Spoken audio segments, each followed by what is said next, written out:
Hello again, one and all, and welcome to the 4th day of our World Race Battle Tournament. More racers have been coming in, and more representatives of those countries have been getting knocked out.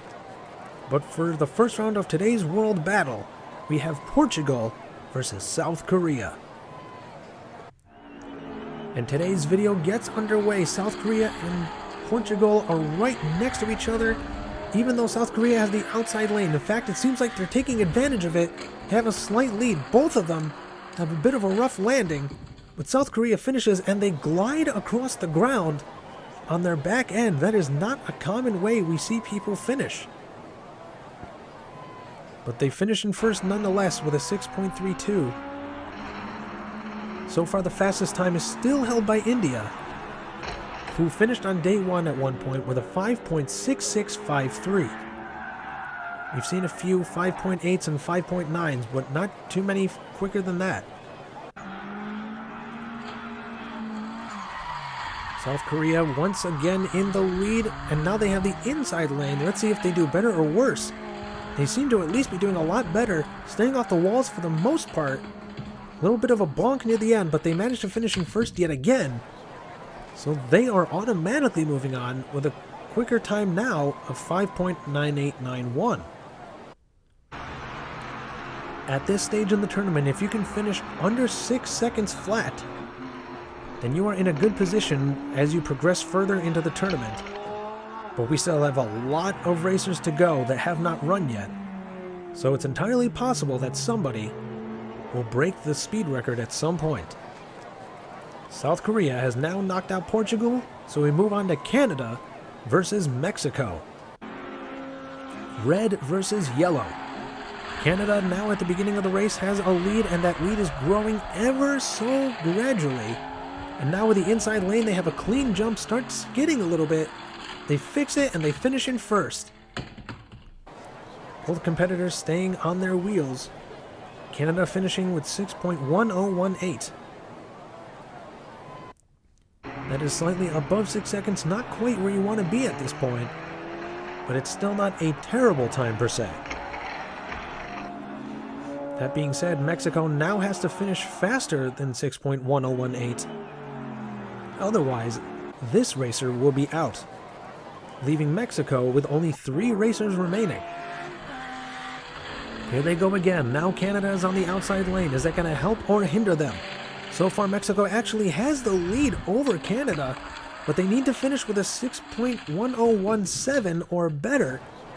And let's see what the timer says. It is actually a little bit slower with a 6.1660. So despite finishing in first that race, it is Canada who's still going to move on because they had the faster time of the two. A very valiant effort for sure, but Canada is still the one to move on. Now we have Japan versus Thailand. And here we go. Japan was in the lead for a second, but there goes Thailand with a much bigger lead now, which probably helped with the inside lane. And now they finish in first, flipping onto their backs, and Japan does the same thing. And their time was a 6.0206. It is written the same forwards and backwards. With a timer with this many digits in it, that kind of thing is rare. But it happened nonetheless. That being said, that now means Japan has to finish faster than 6.0206. Basically 6 seconds flat or faster. Oh no, wait, that was Japan that finished in first. I had them backwards. My apologies, ladies and gentlemen. And now here we go. They are just about even, going through the jump at the same time. In fact, it looked like they landed on top of each other. And Japan clears the safety cushion.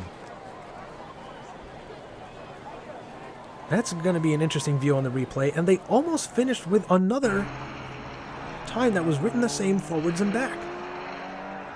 It's a rare occurrence, and yet it almost happened 2 times in a row. And then we'd be able to make a Dr. Doofenshmirtz joke. You know which one I'm talking about. But now that is Japan moving on, and the final pairing of today is the Philippines versus Brazil. Philippines in green, Brazil in blue. Brazil having a slight lead, but they lose it going through that turn. The Philippines now have the lead heading towards the finish line. The gap is closing, but they still managed to get first. That being said, their time was a 5.9876. Aside from the 5, that time is in descending order.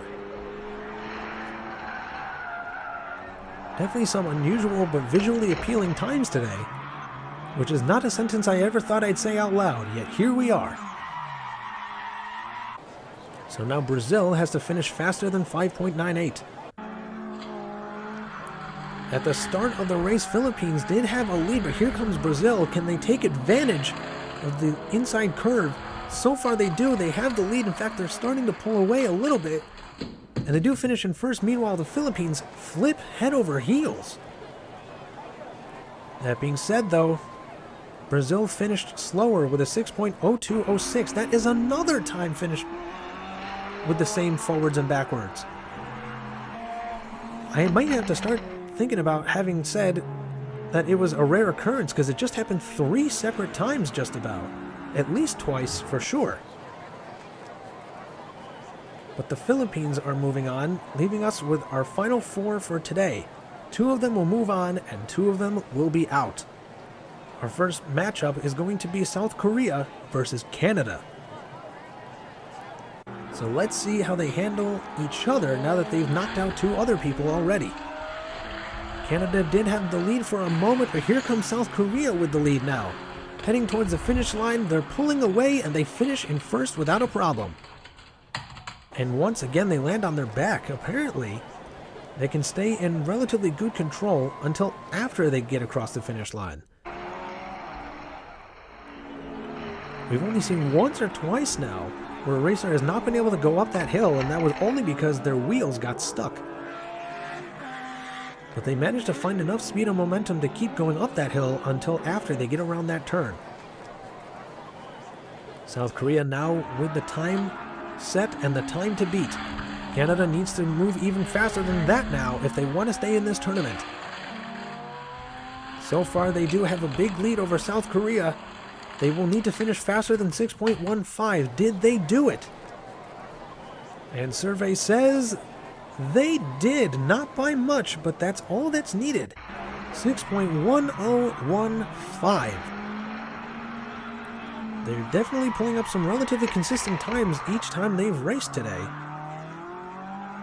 But that will have South Korea getting knocked out by Canada. Now we have 1 pairing left, Japan versus the Philippines. And here we go, the Philippines have the lead. Can they hold on to it though? They have the outside lane and they're still actually in front, but they flip over onto their backs, and Japan had to spin around to navigate past them and get the win. A 6.4236 is their time. And this is one of the very few non-finishes we've seen in this tournament. In fact, I think there's only been 1 or 2 other ones so far. A fantastic run. But the Philippines definitely need to stay on their feet next time if they want to have a shot at staying in this tournament. Japan set the time to beat at 6.42. Let's see if the Philippines can beat them, or if they're going to lose a member of their team to represent them in this tournament moving forward. The Philippines do have a big lead. They're on their feet this time, but they have to finish faster than 6.42. And they did by a decent amount as well. 5.8924. So the Philippines have knocked out Japan, and there's even fewer teams now with all 4 of their racers left. Some of them have run already, some of them have not. A close call for sure. But there you have it. The roster has been increased. Thank you all so much for watching, and we'll see you all next time.